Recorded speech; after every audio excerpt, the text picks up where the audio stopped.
저는 어린 시절 포항의 작은 항구 도시 구룡포읍에서 자랐습니다. 자수성가하신 할아버지는 강하고 철두철미하고 깐깐한 분이셨습니다. 자기 눈에 맞지 않으면 대놓고 쓴소리를 내시는 유교 사상과 샤머니즘이 섞인 조상 제사와 바닷일 제사를 1년에 12번도 넘게 치르는 집안의 어른이셨습니다. 저와 연년생 동생 그네가 태어난 뒤 또 저와 3살 터울인 귀한 아들 준호가 태어났습니다. 준호는 3살 되던 해에 자폐 발달장애 판정을 받았습니다. 할아버지는 3대 독자 외아들이 저 모양이라며 늘 안쓰러워하시고 한 번은 저를 앉혀놓고 아주 진지하게 진혜야, 네가 나중에 아이를 낳으면 무조건 한 명은 네 성을 따라서 정씨를 만들어라 라고 신신당부를 하셨습니다. 사실 준호가 남들과 다르다는 걸 저는 장애 판정을 받기 훨씬 전부터 알고 있었던 것 같습니다. 6살 아이가 동생을 엄마처럼 끔찍이 챙기며 꼬맹이 엄마로 살았습니다. 그때 저는 준호를 업고 나중에 내가 이 아이를 어떻게 책임을 져야 할까? 나는 결혼이나 할 수 있을까? 이런 막연한 걱정을 했습니다. 리베보다 훨씬 어린 그 꼬마가 이런 생각을 했다는 게 지금 생각하면 참 아립니다. 그때는 그게 당연히 제가 책임져야 할 일이라고 여겼습니다. 그런 가정에서 저는 예수님도 교회도 모른 채 세상의 모든 근심과 걱정을 짊어진 일찍 철든 애 늙은이로 유년 시절을 보냈습니다. 나중에 대학생 때 상담을 받으며 알게 되었는데 저는 준호와 제 자신을 제대로 분리하지 못한 상태로 자랐더라고요. 준호의 장애가 제 것으로 여겨졌기에 저는 늘 불완전함을 견디지 못하는 사람이었습니다. 더 완벽해지고 싶고 정확하고 완전해지려고 발버둥을 쳤습니다. 그런 저에게 공부와 음악은 그 완벽함이라는 모습과 닮아 있어서 저 자신을 갈아 넣으며 열심히 매달렸습니다. 저는 청소년기에 만화책을 한 권도 보지 않았어요. 그 또래들이 누리는 그 어떠한 음악을 듣는다든지 라디오를 듣는다든지 하는 문화를 경험해 보지 못했고 게임은커녕 내가 중독이 될 가능성이 조금이라도 있는 어떤 것들은 미리 차단하며 살았습니다. 그렇게 애쓰던 몸은 먼저 신호를 보내왔습니다. 초등학생이 어금니를 꽉 깨물고 버티다 턱 악관절이 상했고 노래를 하는 중에도 입을 못 벌리면서 계속 힘들어하는 시간들이 많이 있었고요. 학창 시절 내내 머리 끝부터 발끝까지 만성 스트레스성 염증들과 비염 수술, 척추에 주사를 맞는 일, 손바닥과 발바닥에 이게 뚫릴 만한 장침을 자주 맞으면서 그렇게 몸이 힘든 그 일상을 버텨왔던 것 같습니다. 그때 제 삶은 불안과 책임으로 똘똘 뭉친 성공주의자였습니다. 포항에서 분가를 하고 아이 셋을 키우는 엄마가 너무 힘들어하자 엄마 친구의 전도로 교회에 다니게 시작되었습니다. 9살 때 저도 자연스럽게 교회를 다니긴 했지만 하나님이 어떤 분이신지 깊이 들어가 보지 못하고 그저 수박 겉핥기처럼 스쳤습니다. 그저 준호가 빨리 나아지면 좋겠다는 마음으로 기도했던 것만 생각납니다. 그 무렵을 잘 보여주는 기억 하나가 있는데요. 초등학교 5학년 때 진리가 너희를 자유케 하리라 라는 주제로 수련회를 했고 조 모임에서 선생님이 진혜야 너는 무엇에서 자유하고 싶어? 라고 물으셨을 때 저는 없어요 라고 대답을 했거든요. 근데 주변의 친구들은 저는 여기에서 자유롭고 싶어요. 저는 여기에서 해방하고 싶어요 하면서 굉장히 많은 이야기들을 꺼내는 거예요. 근데 거기에 저는 너무 충격을 받았던 게 자기가 뭐 자유하고 싶다면 자유해지는 건가? 이 힘든 상황이 뭐 없어지는 건가? 이렇게 의아하면서 친구들의 말을 되게 희한하게 들었던 기억들이 있습니다. 저는 그때 자유할 수 있다는 생각을 할 엄두조차 내지 못했던 것 같습니다. 그렇게 착한 아이 컴플렉스와 완벽주의로 스스로를 들들 볶으며 큰 믿음 없는 크리스천으로 자라왔습니다. 그렇게 자란 제게 큰 실패가 찾아옵니다. 바로 입시 실패였습니다.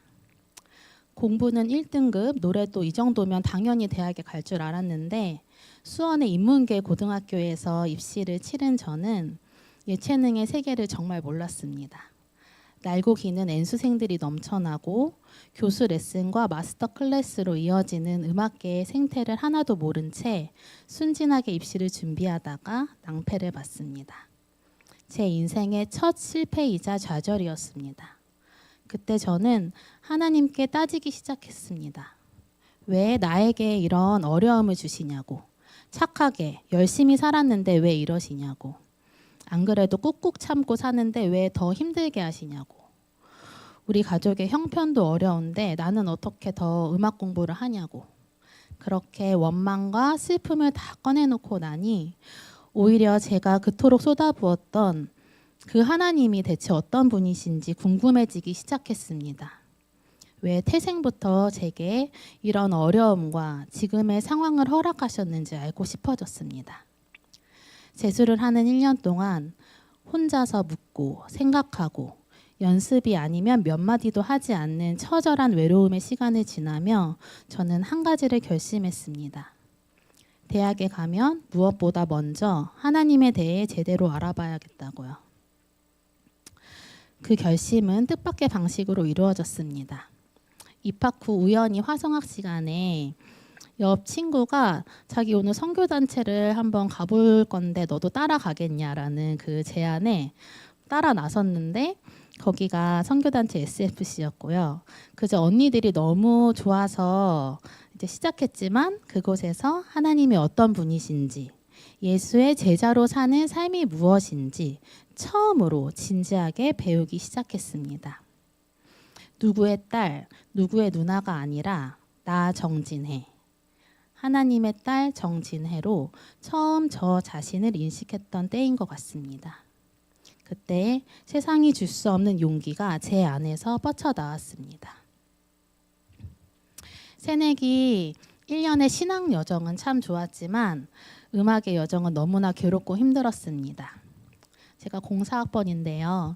20년 전에 한 학기 등록금만 400만 원이 넘었고 매달 따로 드는 레슨비, 반주비, 음악회비까지 감당하면서 대학 생활을 했는데 그 공부가 너무 질이 좋고 저에게 만족스러웠다면 별 고민이 없었겠지만 이곳에는 제가 하는 음악이 제대로 배울 음악이 없다는 확신이 들었고 그래서 저는 무작정 음악이 진짜 음악이 있는 나라로 가겠다고 선포하고 비엔나로 혼자 떠납니다. 20살 학비가 아까워서 못 다니겠다며 그 돈으로 유학을 떠난 것입니다. 이때는 하나님이 나와 함께 하시니까 괜찮을 거야 라는 그 정말 믿음의 표본이 되었던 것 같습니다. 비엔나 낯선 도시지만 정말 좋은 음악적 인풋과 황금 같은 시간을 보냈고 여름방학 중에 잠깐 비자 연장을 하러 한국에 나와 있는 사이 아빠의 자영업이 어려워졌습니다.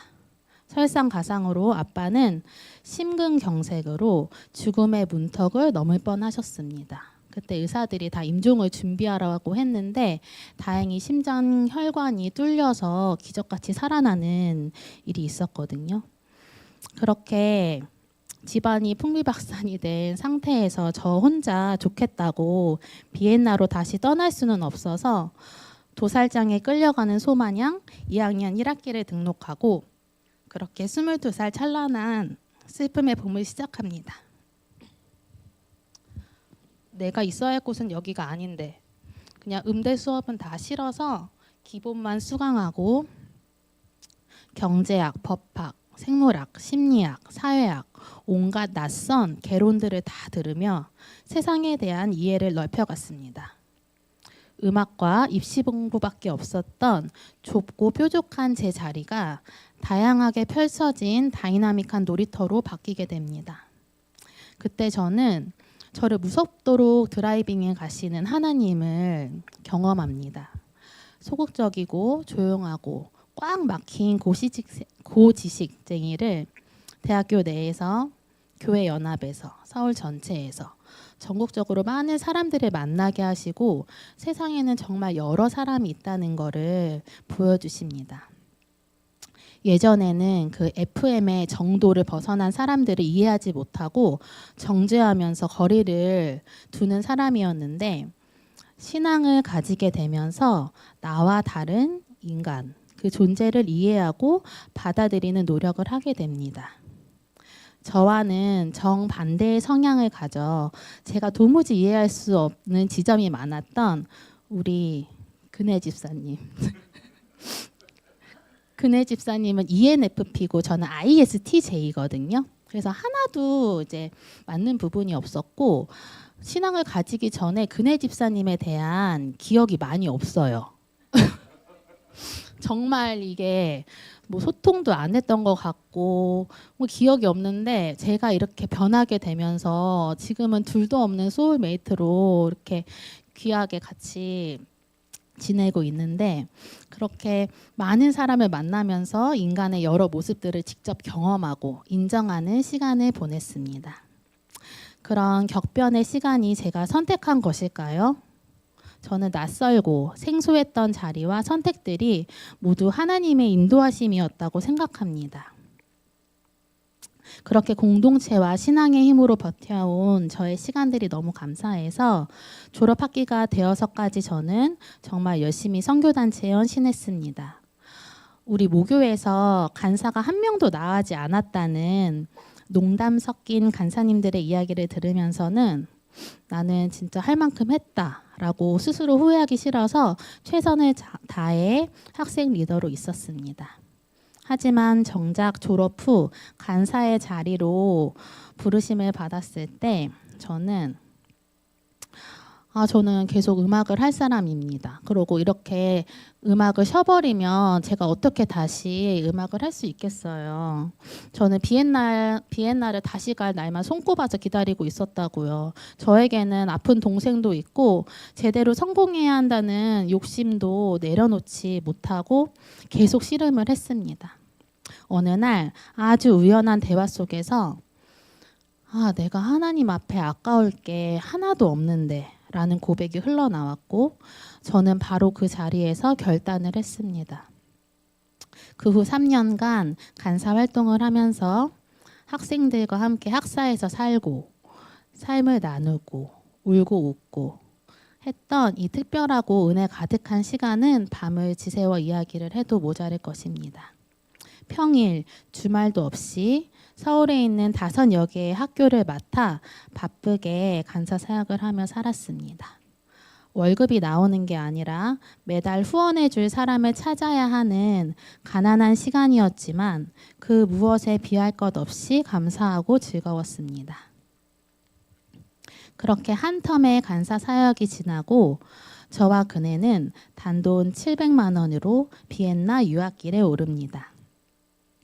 그때는 성공이고 뭐고 이 돈 떨어질 때까지 그냥 우리가 하고 있는 음악을 충분히 경험하고 누려보자라는, 정말 무식하면 용감하다고 그런 용기를 가지고 하나님이 인도하시겠지라는 또 그 든든한 마음으로 오병이어의 6년의 시간을 보냅니다. 여호와께서 그들 앞에서 가시며 낮에는 구름 기둥으로 그들의 길을 인도하시고 밤에는 불 기둥을 그들에게 비추사 낮이나 밤이나 진행하게 하시니 낮에는 구름 기둥 밤에는 불 기둥이 백성 앞에서 떠나지 아니하리라. 출애굽기 13장 21절 22절 말씀. 정말 만나와 메추라기를 만나는 그 광야의 경험이 믿기 힘든 정말 놀라운 에피소드들과 간증이 가득한 시간들이었습니다. 이 모든 걸 저희의 힘으로 감당했다면 위태롭고 힘들게 버티는 시간이었었겠지만 하나님이 동행하시는 그 모든 걸음이 얼마나 힘차고 신이 났는지 모릅니다. 작년 수련회 토크에서 이 부분에 대해서는 이미 나눈 이야기가 있어서 오늘은 이 6년의 시간이 그저 은혜였다고만 표현하겠습니다. 나중에 그 시간들의 이야기를 또 자세히 나누며 하나님 하신 일들에 감사하고 도전받는 시간이 있으리라 믿습니다. 최근의 일 중에 나누고 싶은 은혜는 저희 가족과 준호에 대한 이야기입니다. 아빠가 폐암 판정을 받으시고 한 달 만에 갑자기 돌아가시면서 일상이 깨진 준호의 폭주가 시작이 됩니다. 그 발달장애 친구들은 루틴이 깨지는 거에 굉장히 힘들어하는데 갑자기 아빠가 사라져 버리니까 이 준호의 불안이 말도 못하게 심해졌어요. 그래서 준호가 불안 증세가 오면 몸이 축축해지면서 눈이 약간 돌고 그 넘치는 힘과 감정을 주체를 못해서 세면대에 수전을 그냥 힘으로 부시고 수건을 막 박박 찢어놓고 가죽 벨트를 뜯고 이런 천장에 붙은 에어컨도 막 뜯으려고 하고 자기 손끝을 그때는 통증을 못 느끼나 봐요. 자기 손끝을 다 피가 철철 나도록 10손가락을 다 뜯어놓고 하는 그런 불안의 시간들을 보내는데 엄마가 준호를 이제 혼자 키우고 있거든요. 그래서 그게 너무 힘들어지니까 아침 저녁으로 먹는 그 정신과 약 말고 좀 이걸 잠재울 수 있는 약을 찾다가 거의 동물한테 마치 총 쏘는 마냥 그렇게 신경을 안정시켜서 잠만 자게 하는 그 약을 처방받게 됩니다. 그 필요시 불안약을 먹이면서 엄마는 너무 죄책감과 눈물로 밤을 지새우고 저희는 이거를 어떻게 해결을 할 수 없으니까 그리고 같이 살 수도 없고 엄마한테 전화만 오면 또 오늘은 무슨 일이 일어났을까 마음이 벌렁벌렁하고 그런 시간들을 보내면서 그냥 지켜볼 수밖에 없는 그 상황이 너무 무력하고 죄책감이 가장 크게 느껴지는 시간이었습니다. 저 역시 갑자기 허무하게 돌아가신 아빠에 대한 상실과 우울로 월, 화, 수, 목, 금, 토, 일 하루도 빠짐없이 일을 채워 넣으며 다른 생각이 들어오지 못하도록 스스로를 더 바쁘게 채찍질하고 있었습니다. 삶에 여유가 생기면 그 우울이 저를 삼켜버릴 것만 같았습니다. 갑자기 이런 일이 일어난 것에 대한 원망과 산다는 게 뭘까라는 거에 대한 회의가 찾아오고 준호의 저런 상황을 지켜보면서 파워 긍정이던 제가 진짜 긍정적이고 계속 미래에 대해서도 항상 개척해 나가고 이런 에너지가 강한 사람이었는데 제 입에서도 사는 게 지긋지긋하다라는 말이 터져 나오기도 했습니다. 그 깊은 터널을 지날 때 감사하게도 준호에게 영양학적으로 맞는 치료법을 소개받게 되었고 그 불안 증세가 사라지면서 정말 놀랍게 30년 꾸준히 먹던 정신과 약과 필요시 먹었던 그 강한 정신 안정제를 모두 끊게 됩니다.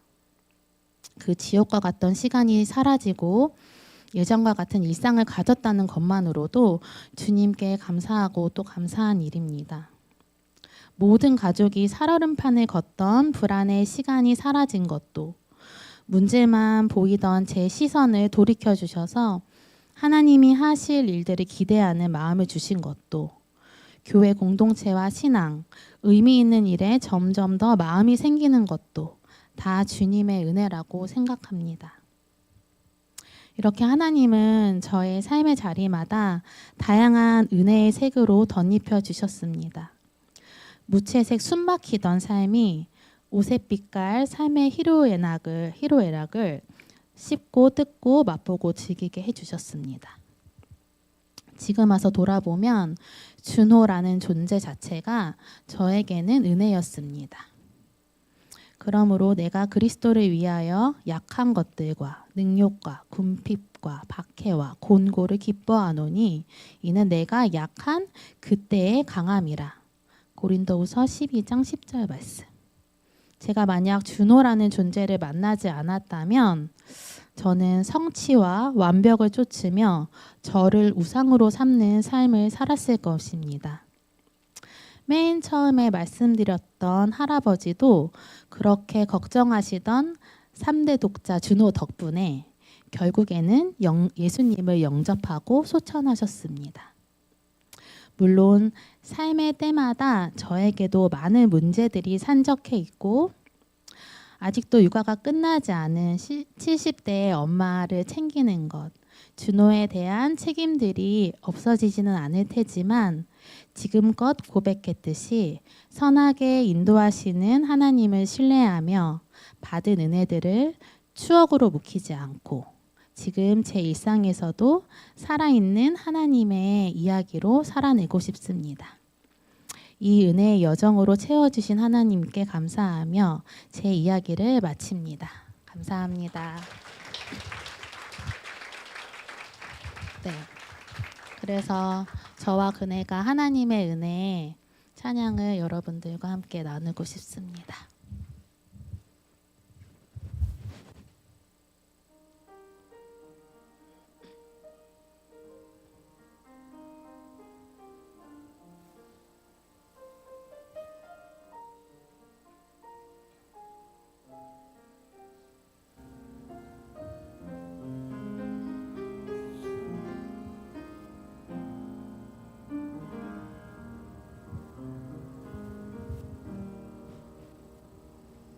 나를 지으신 이가 하나님,